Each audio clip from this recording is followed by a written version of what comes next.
Bienvenue au TP de mécanique des fluides. Alors, ce bon essai permet de faire le TP numéro 2 intitulé Action d'un jet d'eau sur un obstacle. Alors, ce TP complète la partie du cours du chapitre 3 du cours de mécanique des fluides concernant la validation du théorème de l'air. Alors, ce bon essai est essentiellement composé de deux parties. La première partie, qui n'est autre qu'un réservoir dans lequel nous avons de l'eau. Ce réservoir est équipé d'une motopompe à l'intérieur qui va aspirer le fluide.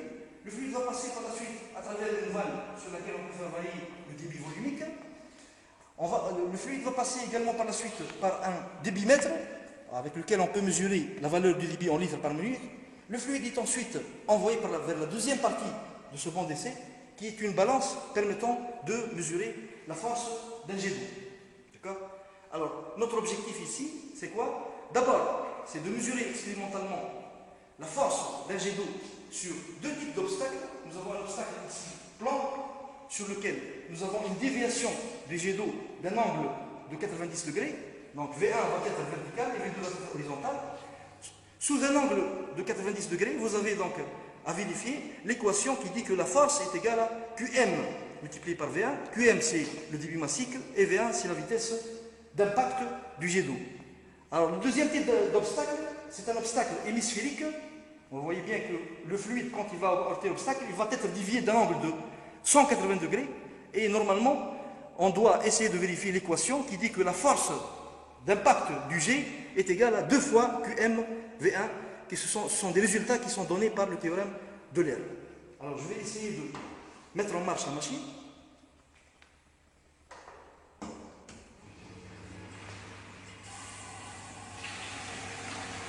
Alors nous voyons bien ici que l'équilibre, la position d'équilibre de cette balance qui permet de mesurer la force a été changée par la force du jet.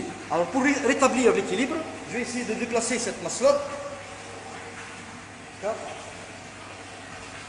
Alors quand je déplace cette masse-là de façon à avoir un repère ici symétrique,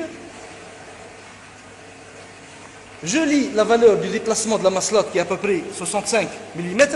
Eh bien, cette valeur du déplacement de la masse-lotte va me donner la valeur du force du jet d'eau. Alors, c'est une valeur évidemment expérimentale qui va être par la suite confrontée à des résultats théoriques. J'ai la possibilité sur ce banc d'essai de faire varier le débit. Vous voyez, je vais augmenter le débit, c'est diminuer le débit, je vais diminuer le débit. Voilà. En agissant sur la vanne. Alors, on voit bien que la valeur du débit qu'il a, elle est mesurée en litres par minute à diminuer. Vous voyez sur cette balance que l'équilibre a changé, donc je suis obligé de remettre l'équilibre initial de la balance et voir sur cette balance la nouvelle position de la masse-lotte et mesurer la longueur L ici de déplacement qui est actuellement donc égale à presque 16 mm. Et à partir de cette valeur de 16 mm, je dois faire l'équation d'équilibre et déterminer la force d'impact du jet. D'accord? Donc nous avons à la fin donc, des résultats assez intéressants dans un tableau de valeurs. En faisant varier le débit volumique avec la vanne, j'essaie de lire la valeur du débit là, du débit volumique en litres par minute.